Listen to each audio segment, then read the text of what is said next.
Buenos días, profesor. Buenos días. Espero que todos estén muy bien. Buenos días. Me da mucho gusto saludarlos y espero que todos se encuentren bien. Iniciando muy bien esta semana. Hoy es día 19 de abril del 2021. La semana pasada les dejé, por favor, que prepararan la presentación de una tarea que les dejé, que se llama clasificación de los mercados bursátiles, ¿de acuerdo? Entonces, ¿quién quiere iniciar su presentación, por favor?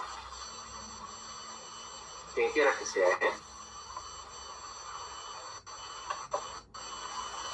¿Quién dice yo?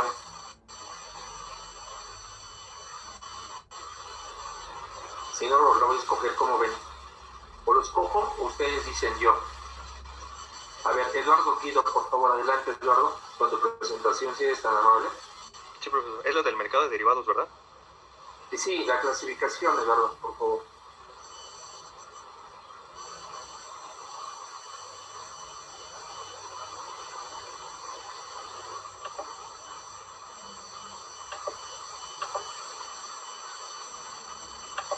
Voy a darte espacio, porque creo que lo tengo en estado de compartir un segundito.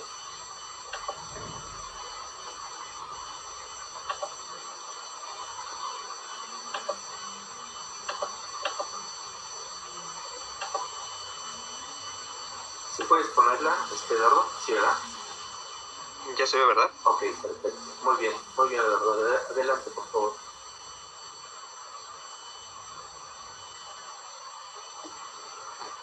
Ok, profesor. Bueno, es la tarea que nos pidió sobre el mercado mexicano de derivados, Sí.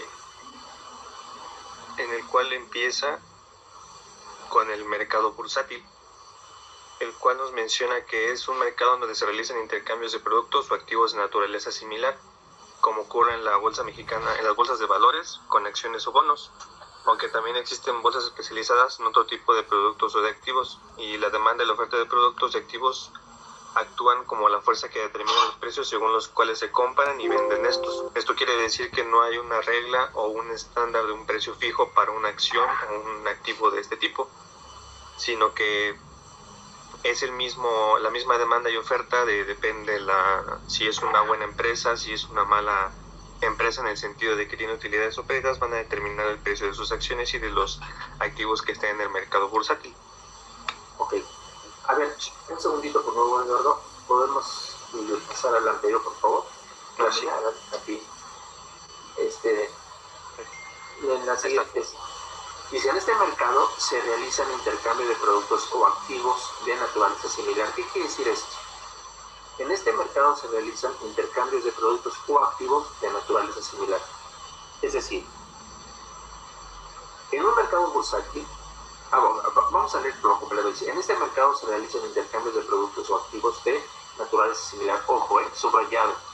Dice, como ocurre en las bolsas de valores con acciones o bonos, aunque también existen bolsas especializadas en otro tipo de productos o activos. La demanda y la oferta de productos y activos actúan como la fuerza que determina los precios según los cuales se compran y venden estos.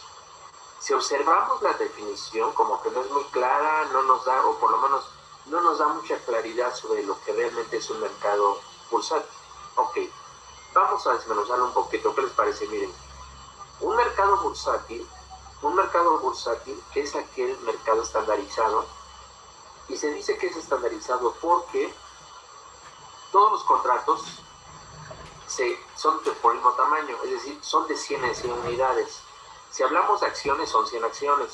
Si hablamos de dólares, son 100 acciones, son 100 dólares. Si hablamos de toneladas, son 100 toneladas. Si hablamos de quintales de café, son 100 quintales de café. Es decir, son 100, dependiendo de la unidad de medida del producto del que se trate, van a ser 100 unidades. Eso es en cuanto al tamaño del contrato. Ahora, en cuanto a la vigencia, siempre todos los contratos que se negocian en MEXDER, que es el mercado bursátil en México, mercado mexicano de derivados, van a iniciar a principios del mes de enero, a principios del mes de abril, a principios del mes de julio y a principios del mes de octubre. Son trimestre, cuando se inician, pueden vencer en cualquier momento, pero tienen que iniciarse en esos periodos únicamente. Eso es en cuanto a la vigencia de los contratos. Entonces, tamaños de 100 en 100 y vigencias que inicien a principios de enero, abril, julio y octubre. Ahora, en cuanto al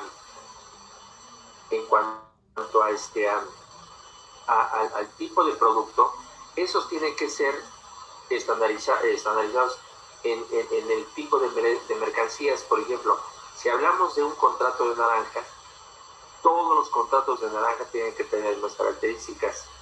Si hablamos de café, todos tienen que estar expresados en quintales, que es la unidad medida del quintal pesa 25 kilos.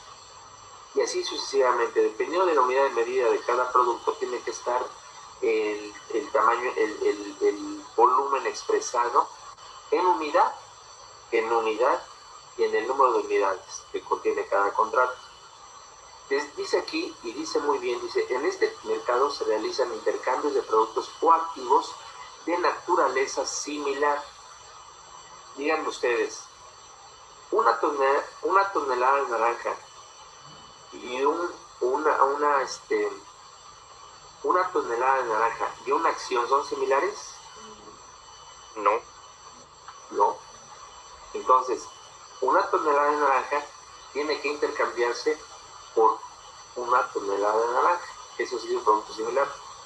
En otras palabras, los contratos que se negocien tienen que ser del mismo producto. Por eso dice de naturaleza similar. Miren, la idea de estandarizar los contratos en un mercado bursátil es para facilitar su negociación. Por ejemplo, si yo normalmente todos los derivados cumplen dos funciones, muchachos. Todos los productos derivados, que son contratos, cumplen dos funciones. Número uno, ofrecerle una cobertura al comprador, ofrecerle una cobertura en cuanto a precio, tasa de interés o tipo de cambio al comprador, y al vendedor la posibilidad de tener una ganancia o poder especular en el mercado bursátil. Repito, las dos características que tiene cualquier contrato que se negocia en un mercado bursátil o extrabursátil, en ambos funciona, es que, número uno, un contrato es un vehículo un contrato de derivados es un vehículo de cobertura. Repito, un contrato de derivados es un vehículo de cobertura. Número dos, sirve también como vehículo de especulación. Son las dos principales funciones que tiene un contrato de derivados. Para quien contrata un derivado es para cubrir un precio, para garantizar un tamaño, un precio de un producto, tasa de interés o tipo de cambio. Y para quien lo vende, es un vehículo de especulación, porque a través de la venta de ese contrato pretende tener un beneficio, una ganancia. Entonces, entendemos que en el mercado bursátil son contratos estandarizados para facilitar su negociación. Por ejemplo, vamos a suponer que nosotros somos una empresa que necesita una cobertura para cubrir 1,000 toneladas de naranja, 10,000 toneladas de naranja. Somos una empresa de jugos y queremos cubrir el precio de la naranja que necesitamos para el mes de diciembre de este año. 10,000 toneladas. Si estamos en un mercado bursátil que se caracteriza porque todos los contratos son estandarizados, siempre y cuando sean de la misma naturaleza los productos, ¿verdad? Entonces, ¿cuántos contratos necesitamos para poder cubrir 10,000 toneladas, muchachos? Te repito la pregunta. Si necesitamos cubrir el precio de 10,000 toneladas de naranja y estamos hablando de que en un mercado bursátil que es un mercado de contratos estandarizados. El tamaño es de 100 en 100 unidades. ¿Cuántos contratos necesitaríamos para cubrir el precio de esas 10,000 toneladas de naranja? Serían 100 contratos. Correcto, serían 100 contratos los que necesitaríamos. Sin embargo, en un mercado extrabursátil, el tamaño no nos limita a que sean 100 en 100. En un extrabursátil, o mejor conocido como OTC, Over the Counter, por siglas en inglés, que significa un mercado abierto al público, entonces ahí el tamaño del contrato no importa que sean de 1,000, de 10,000, de 100,000 toneladas. Puede ser el volumen que nos ajuste a las características que necesitamos del producto, puede ser el tamaño del contrato que se ajuste a las características del volumen de la mercancía o del producto que necesitamos cubrir.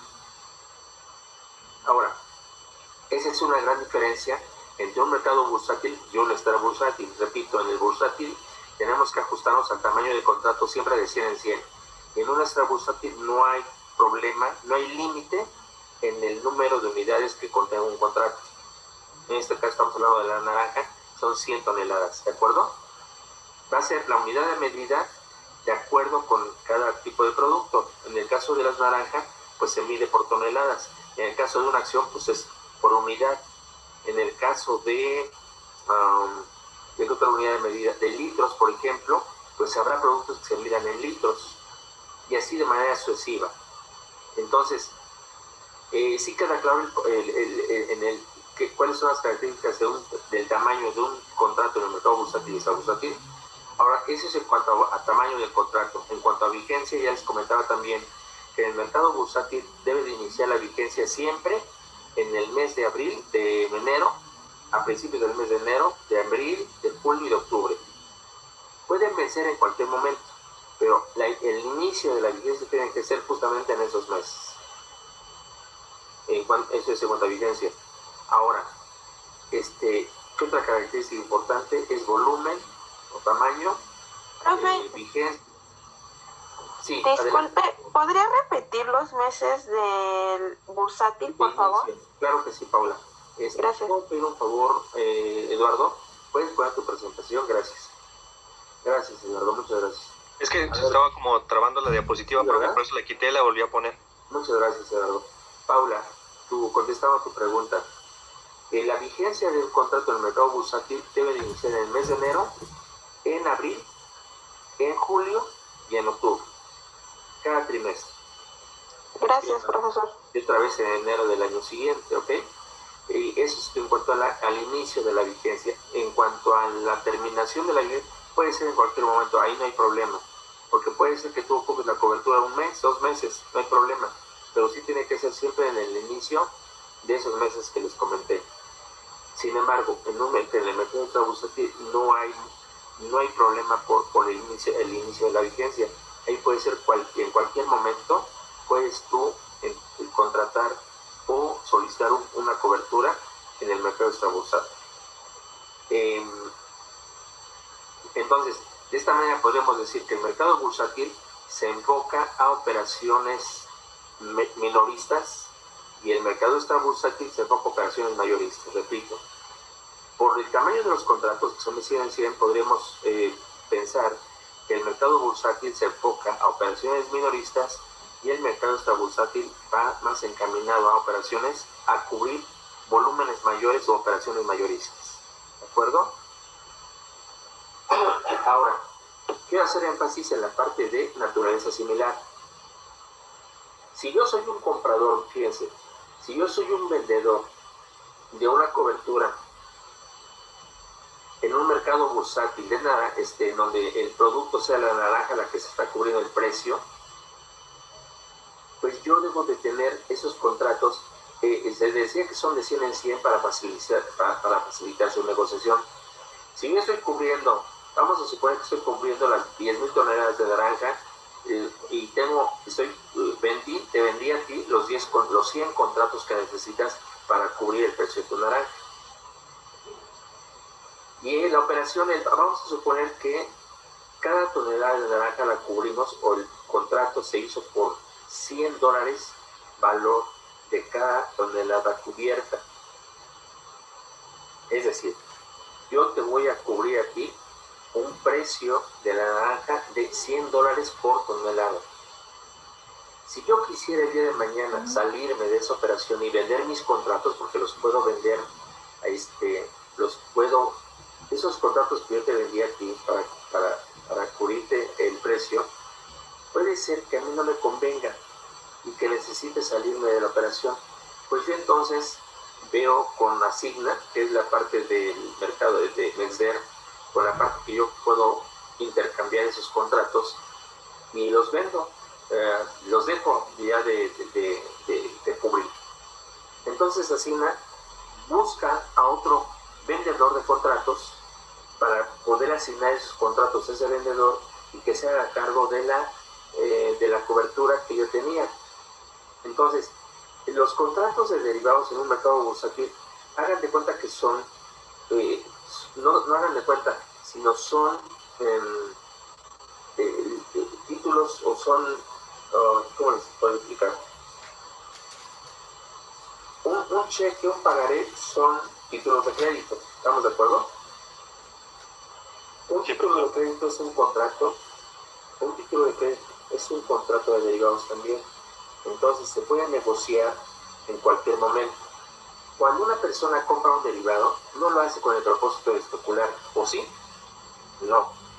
Una persona, una empresa que compra un contrato de derivado, lo hace para cubrir un riesgo. Ese es el motivo por el que una persona que entra a un mercado bursátil compra un contrato de derivados para cubrir un riesgo. Ahora, el que vende un contrato de derivados lo hace por especulación.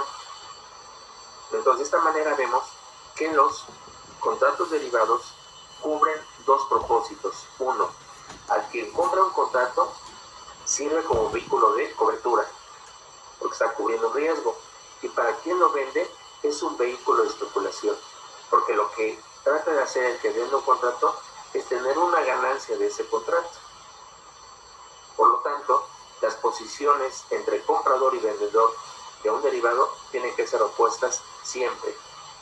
Mientras que el que compra el derivado piensa que en el futuro, o lo que busca es cubrir ese precio, porque considera que va a subir en un futuro el precio, y entonces pretende cubrir en un precio menor para que sea benéfico para el que va a venderlo tiene una posición diferente. Él considera que va a bajar, que se va a caer el precio del producto y que en esa medida va a ganar. Les explico ahorita con un ejemplo. Vamos a suponer que en el caso de la naranja, muchachos, chicas y chicos, por favor, vamos a suponer que el precio fijado en la tonelada de naranja son $100. Hasta ahí vamos de acuerdo.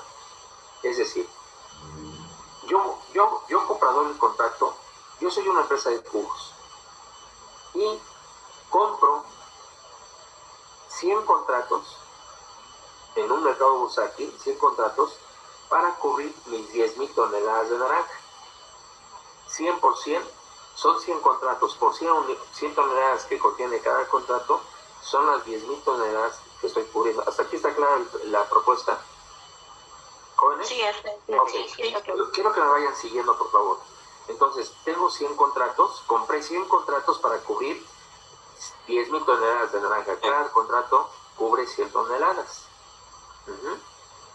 Es el precio que fijé de cobertura, el precio que no que fijé, sino el que estaba establecido en Mexder, porque acuérdense que Mexder es quien establece los precios y la vigencia.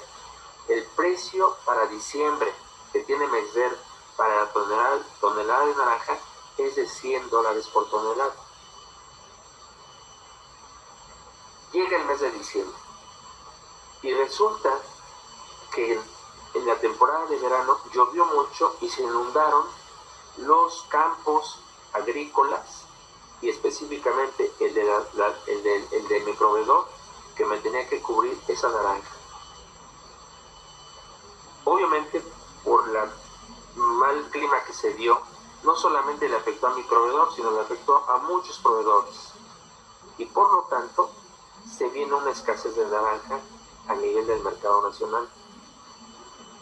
pero tengo mi cobertura por $100 por tonelada. ¿Qué pasaría si mi proveedor en diciembre no me pudiera surtir la naranja? Esto obviamente se prevé con 1, 2 o 3 meses de anticipación, porque pues obviamente el proveedor se da cuenta que no me va a poder surtir porque se le echó a perder la cosecha de ese año, de esa temporada. ¿Qué haría yo en ese caso como comprador de la naranja? Déjenme decirles otra cosa. Déjenme darles otro dato adicional. ¿Sí me escuchan bien? Sí, profesor. Déjenme darles otro dato adicional. Resulta ser que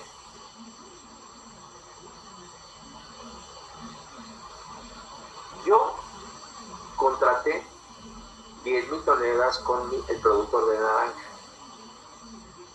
¿Ustedes creen que a ese proveedor o a ese productor de naranja le interese que yo tenga cubierto el precio? Porque lo No, que mientras usted le pague a él, no le va a interesar si usted va a perder o va a ganar. ¿Perdón? Que mientras usted le pague al proveedor no le va a interesar si usted tiene cobertura de riesgo o algo por el estilo. Ahora, resulta ser que en el caso de naranja, muchachos, normalmente cuando se establece el contrato de compra-venta de la naranja, subrayo, de la naranja, no se establece el precio. ¿Por qué no se establece el precio? Justamente porque se trata de un producto agrícola cuyo precio es muy volátil, tanto en el mercado nacional como en el internacional. Y ustedes me preguntarían, bueno, ¿y esa volatilidad de precio a qué se debe?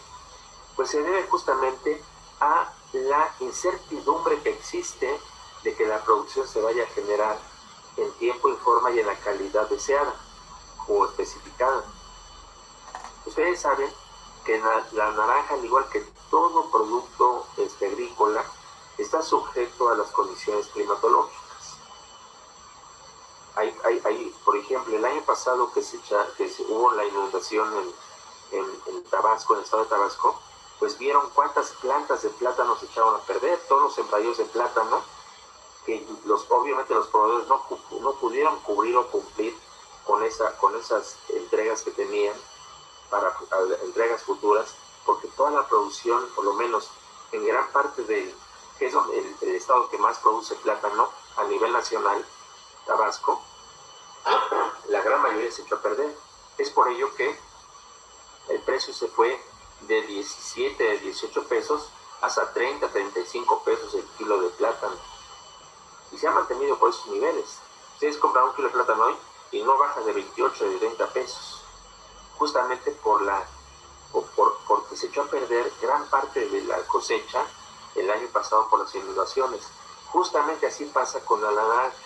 Si hay inundaciones, si hay granizadas o si hay mal tiempo, seguramente va a mermar la producción de naranja y eso hace que se carezca, que suba el precio. Entonces, un contrato derivado surge a partir de un contrato previo o de una operación previa o de un activo previo que se le llama activo subyacente. En este caso, el activo subyacente del que estamos hablando es la naranja. ¿Por qué subyacente? Porque subyace, coexiste a cualquier fenómeno que se presente en un contrato. Es el producto que se está cubriendo. Les comentaba, cuando yo hago el contrato de compra-venta de la naranja a mi proveedor, no me fija el precio. Hacemos el contrato del volumen, pero no se fija el precio sino hasta la entrega del producto. ¿Por qué? Porque es un producto altamente susceptible a condiciones climatológicas.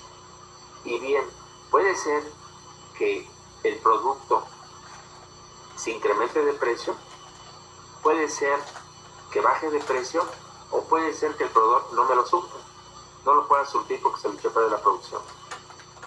Entonces, ¿qué se hace para poder fijar un precio? Por eso existe el futuro, muchachos. Antes de que existieran los derivados, los productos derivados, pues había mucha incertidumbre y había grandes pérdidas, porque pues, se fijaba un precio a futuro, pero realmente ese precio pues era muy incierto. Hoy en día ya no se fija el precio en este tipo de producción, pero entonces, ¿cuál es la acción que debemos tomar inmediata para poder asegurar o para poder cubrir un precio es justamente a través de un derivado, ya sea de un futuro o de un forward. Entonces, se fija un precio en el derivado. Perdón, al momento de la compra no se fija el precio, se fija el volumen. En la compra que yo hago con mi proveedor, pero el valor que yo le tengo que cubrir a él va a ser el que esté vigente en el mercado en el momento en que yo deba, el momento en que el proveedor me surta el producto y yo le deba cubrir el importe de esa remesa. Entonces va a fijar de acuerdo con el precio de mercado vigente en ese momento. Vamos a suponer que yo no quiero correr el riesgo de cubrir el precio justamente cuando me entregue el producto, sino lo quiero cubrir antes. Quiero fijar un precio de compra antes. Ese precio no lo negocio con mi proveedor de la naranja, lo voy a negociar con una contraparte pero ya en el mercado financiero, en el mercado bursátil.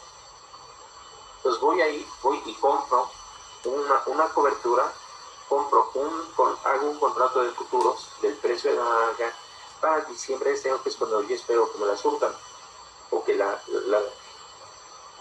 necesito en mis almacenes para procesarla. Vamos a suponer que fijamos entre y que además yo compro esos 100 contratos en Mexder y el Mexder tiene fijado el precio de la tonelada de naranja para diciembre de 2021 en $100 por tonelada, que es el equivalente más o menos a un tipo de cambio, sería equivalente a 2,000 pesos por tonelada, aprox. ¿Estamos de acuerdo? ¿Hasta ahí va bien en la explicación? ¿O se perdieron en el planteamiento? ¿Va bien? Yo me acabo de perder ahorita en lo del precio. En lo último, ahorita lo del precio. Ok, el precio que vamos a fijar, pero ya con mi contraparte en el mercado bursátil, con un banco normalmente, que opera dentro de Mexder. Miren, los operadores del Mexder son bancos normalmente. Los mismos bancos en los que operan en nuestra bursátil, normalmente operan en un mercado bursátil, pero con las condiciones de Mexder. Afuera, las condiciones se pactan entre el comprador y el vendedor, que es el banco. Pero estando en el mercado bursátil, tenemos ambos, comprador y vendedor, tenemos que ajustarnos a las condiciones que nos marca Mexder. Y si el precio de tonelada que marca Mexder para diciembre es de $100 por tonelada, ese precio que tenemos que respetar en el contrato, porque además las condiciones del contrato ya vienen especificadas. Estamos hablando de contratos estandarizados, donde las condiciones en precio, volumen y vigencia vienen ya de manera estandarizada. Ya no las elegimos las contrapartes, ni el comprador ni el vendedor, sino ya Mexder nos impone que nos ajustemos a esas condiciones. Bueno, $100 por tonelada. Llega el mes de diciembre, y por efecto, aquí no hubo mal tiempo, al contrario, hubo una sobreproducción. Y resulta que para ese momento, el precio de la tonelada de naranja ya no está en $100, está en $90, porque hubo una sobreproducción. Se cayó el precio de la naranja. ¿Quién pierde y quién gana en esta operación de derivados? Del derivado, ¿el comprador o el vendedor? Repito. Gana el comprador, el vendedor, ¿no? El vendedor, ¿por qué? ¿Quién habla? Soy yo, profe Eduardo. Eduardo, muy bien, Eduardo. ¿Por qué, Eduardo? Porque en este caso el vendedor es quien compró las naranjas, y las naranjas, como hay una sobreproducción, pues va a bajar su precio, va a estar menos de los $100 por tonelada. Entonces el comprador, pues aquí de acuerdo a la sobreproducción el precio bajó, pero eso mantiene la ganancia para el vendedor. El comprador perdió porque en lugar de haber una poca producción o de que fuera un precio que se mantuviera estable, al contrario bajó.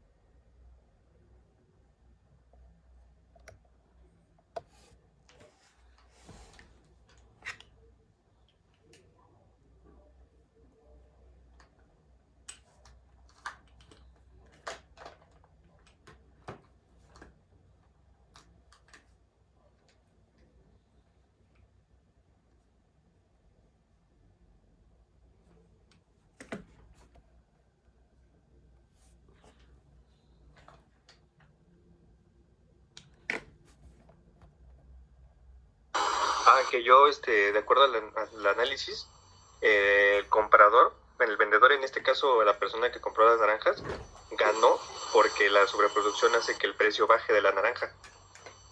Y entonces, como lo vendió los contratos a un precio fijo de $100 de acuerdo a Mexder, va a tener una ganancia por la sobreproducción de la naranja. Ok. Eduardo, ¿puedes parar tu presentación, por favor? Bien, justamente lo que dice su compañero Eduardo es real.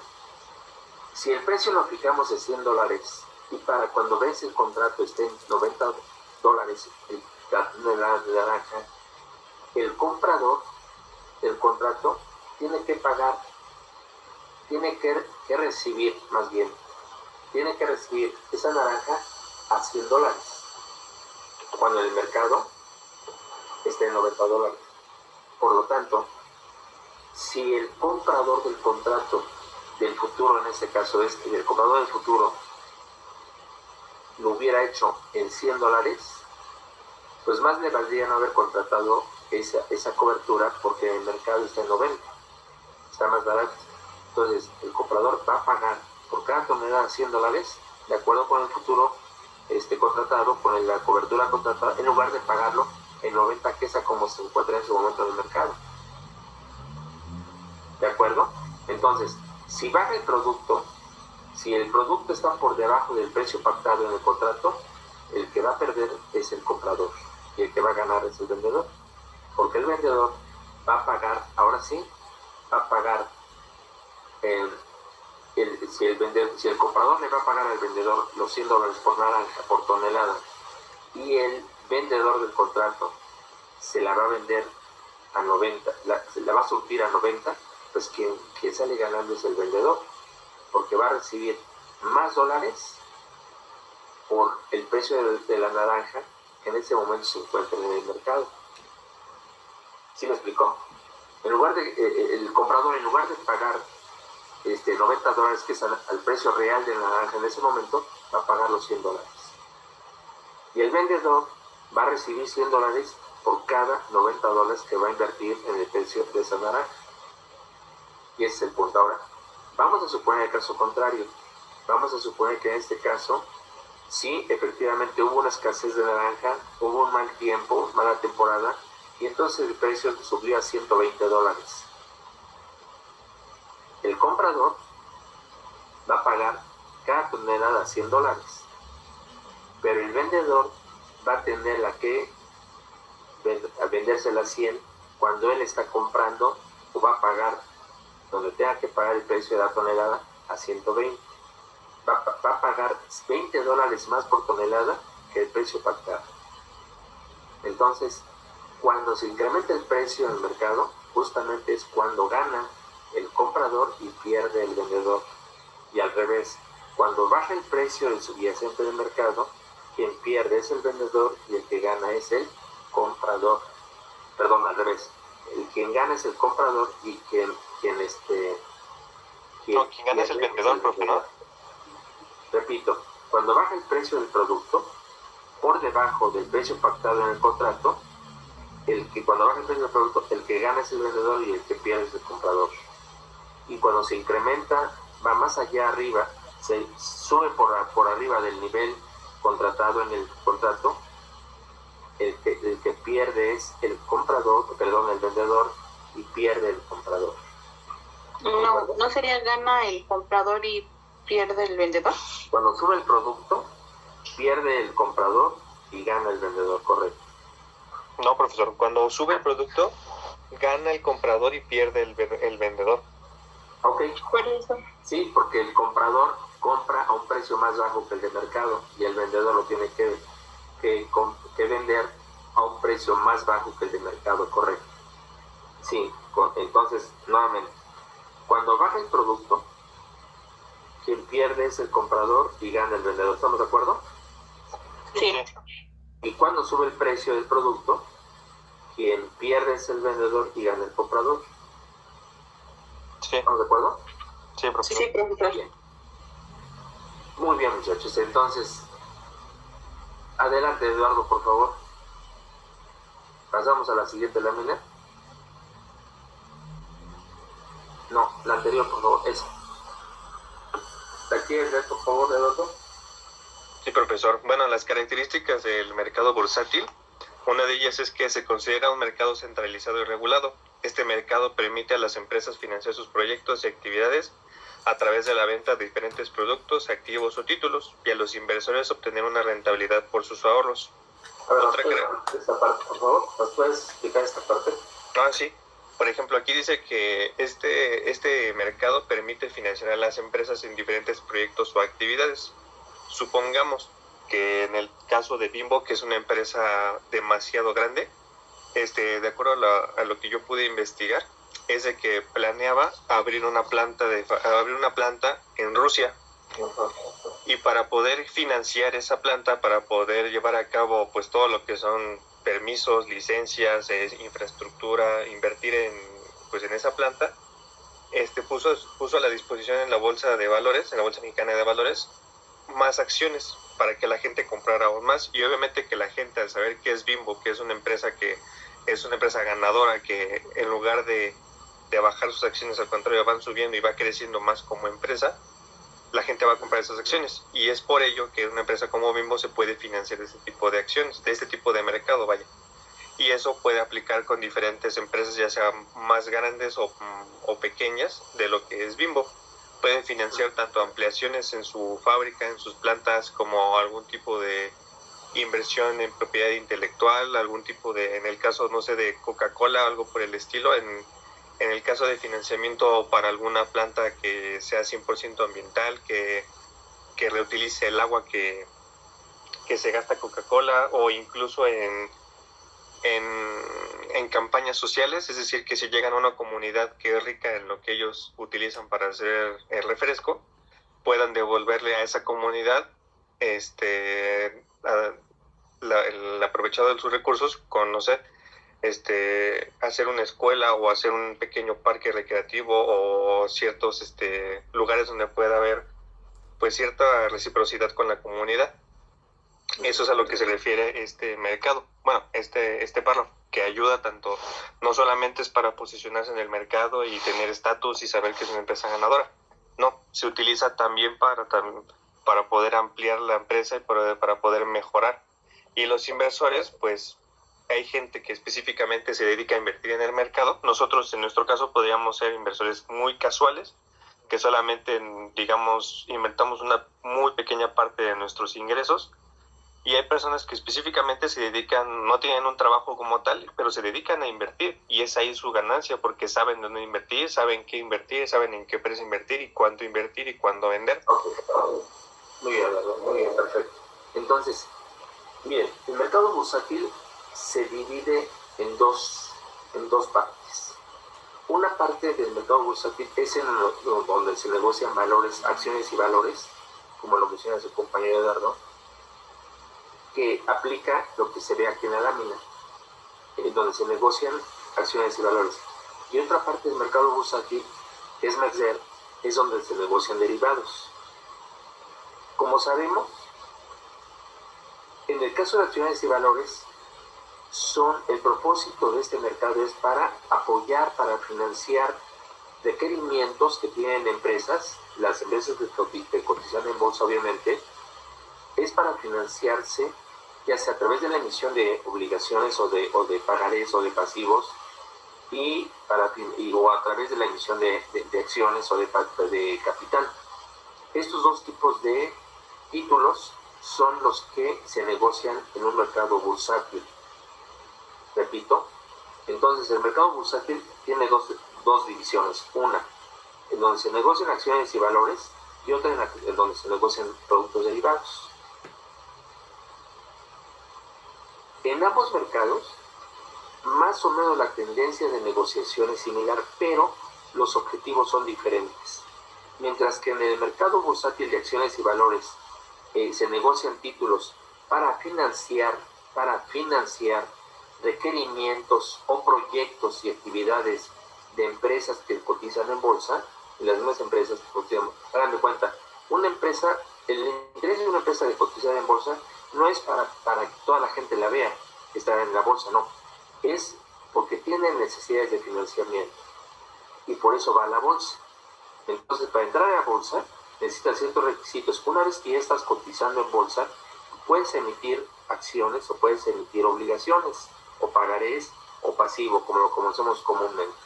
Y de esta forma, pero normalmente lo que más emiten las empresas que cotizan en bolsa tienen el interés siempre de estar ahí para emitir pasivo, no tanto para emitir capital. Sí emite capital como algo complementario, pero el principal interés que mantiene una empresa en bolsa es financiarse justamente por la emisión de pasivo, por la emisión de pagarés, de obligaciones, de bonos bursátiles y poder jalar dinero del mercado bursátil.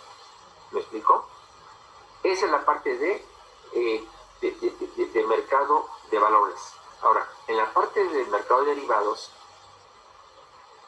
el propósito no es tanto financiarse, muchachos, sino más bien generar coberturas. Y entonces, mientras que en el caso de el mercado de acciones y valores es para apoyar, para que las empresas puedan financiar sus requerimientos, sus proyectos de inversión y demás, en el caso del mercado bursátil, que es la otra parte del mercado bursátil, desde luego en el caso del mercado de derivados, que es la otra parte del mercado bursátil, no es tanto para financiar empresas. Esto quiero que quede muy claro, ojo, quiero que quede muy claro.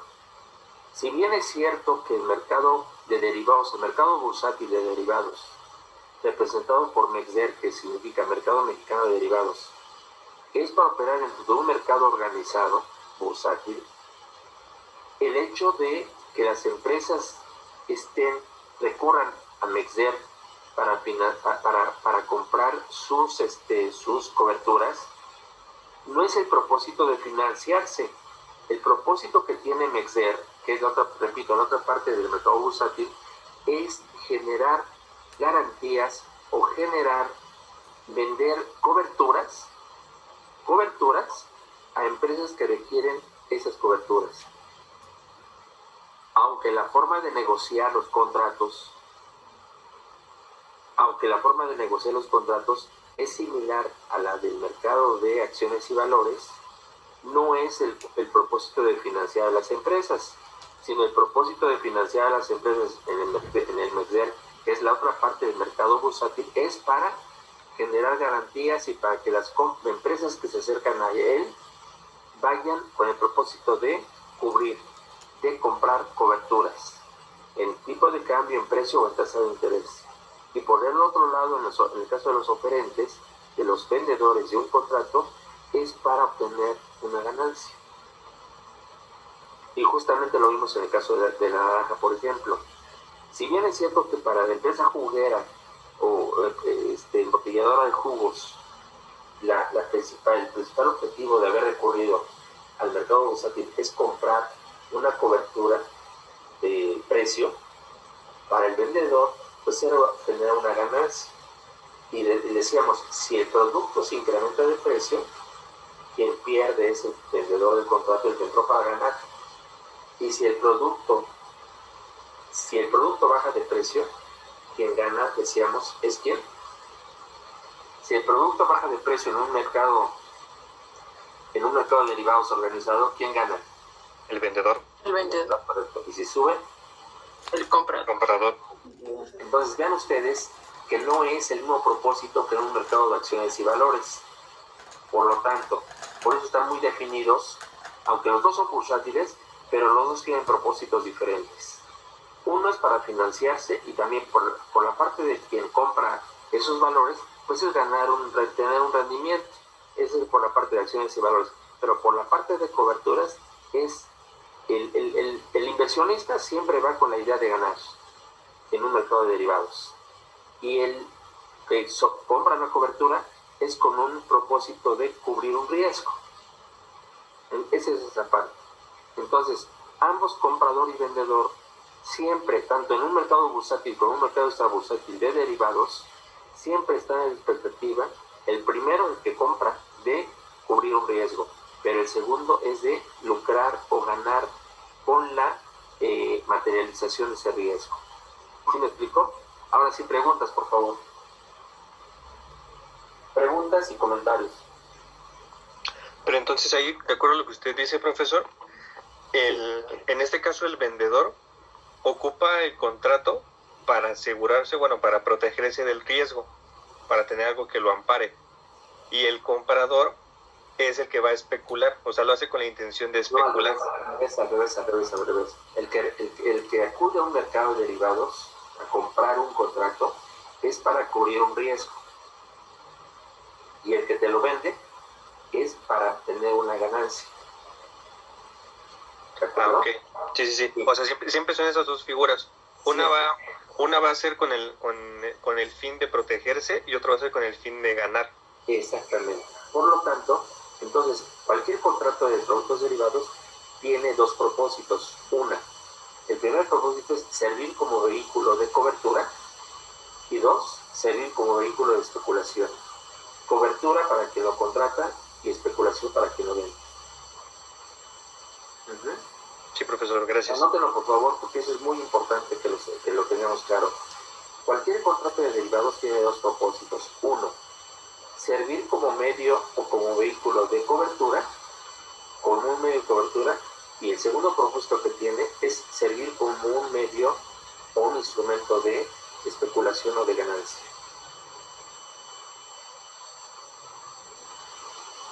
Ese es el punto. Entonces, aquí lo que estás poniendo, Eduardo, dice, se considera que un mercado centralizado y regulado, sí, ese es el mercado de acciones y valores. Este mercado permite a las empresas financiar sus proyectos y actividades a través de la venta de diferentes productos como son activos, que son acciones o títulos, y a los inversionistas obtener una rentabilidad cursal. Eso es perfecto.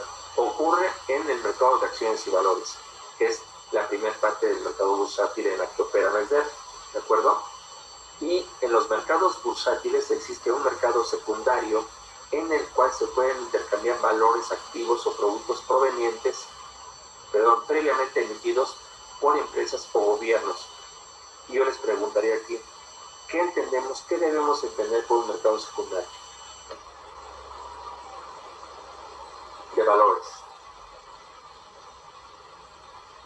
Podría ser, bueno, aquí en este caso sobre todo yo lo puedo entender como un ejemplo, podrían entrar los CETES en este segundo párrafo.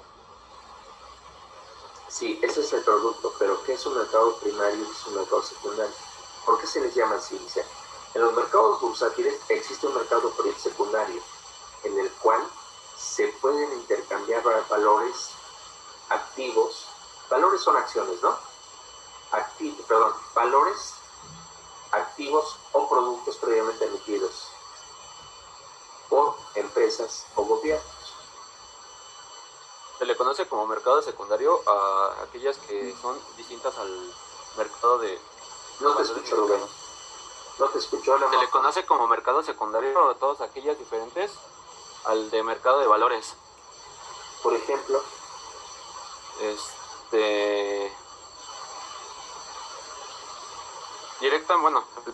el mercado primario es, por ejemplo, podría ser tú compras un bono en CETES directo, pero tú quieres vender previamente tu bono, y bueno, hay mercados secundarios que pueden hacer esta transacción. Me quedé la misma. Es que no conozco como un nombre especial, profe. La diferencia no podría ser que en el mercado secundario hay intermediarios, profesor, en el sentido de que, por ejemplo, en el principal las empresas ponen sus títulos o activos o productos al mercado en general, y en el mercado secundario, porque de aquí lo mismo lo dice, son productos previamente emitidos por empresas o gobiernos. Quizá yo lo que podría entender la diferencia es de que hay intermediarios en el mercado secundario. Ajá. En el sentido de que, por ejemplo, yo quiero vender un CETE, pero por ejemplo, el CETE me lo tuvo que haber emitido el gobierno a mí y después yo lo voy a vender. ¿Me explico? Sí. No sé si tenga algo de relación. Va por ahí, pero no es exacta la respuesta. Ya terminó el tiempo. Mañana iniciamos en esta parte, porque es muy importante que entendamos que es un mercado primario y un mercado secundario. Mañana se los explico.